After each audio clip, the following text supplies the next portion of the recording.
আজকে রান্না মাছের তেল দিয়ে আর ঘাড়ার মাছ দিয়ে হচ্ছে বাঁধাকপির চচ্চড়ি। বসে গেছে।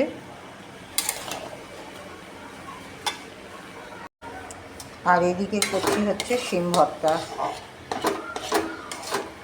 শিম ভর্তাটা আগেও একবার দেখিয়েছি, আজকে তাও একবার আমি বলে দিচ্ছি। শিম আমি ভাপিয়ে নিয়েছি।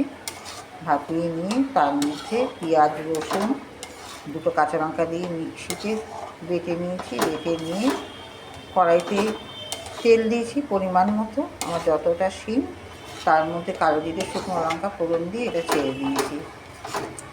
এবার এটা শুকাবে, একদম শুকনো হবে। এর মধ্যে লবণটার মিষ্টিটা পরিমাণ মতো দিয়ে দিয়েছি। আজকে রবিবার বলে স্পেশাল কিছু হচ্ছে না, আজকে এই রান্না হচ্ছে।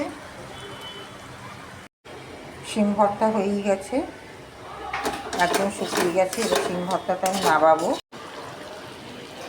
বাঁধাকপির চচ্চড়িটাতে একদম জল দিইনি। কত জল বেরিয়েছে শুধু দেখুন। এটা শুকোতে বোধহয় এখনও 1 ঘন্টা টাইম লাগবে। হ্যাঁ, এক কড়া তরকারি হয়েছে, কিন্তু শুকোতে তো এখনও 1 ঘন্টা টাইম লাগবে। যাতে তাড়াতাড়ি শোকায় তার ব্যবস্থা করছি।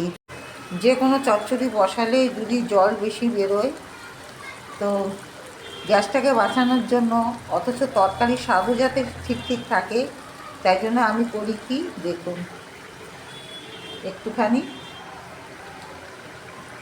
ময়দা,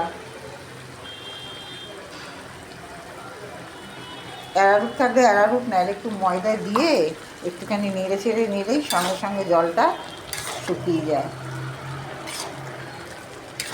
এগুলো উপস্থিত বুদ্ধি না, এগুলো হচ্ছে আগেকার দিনে ঠাকুমা দিদিমাদের থেকে শেখা।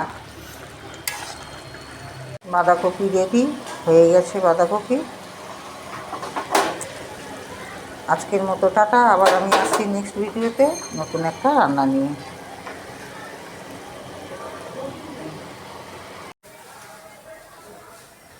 সবাই ভালো থাকবেন, সুস্থ থাকবেন। রাধে রাধে।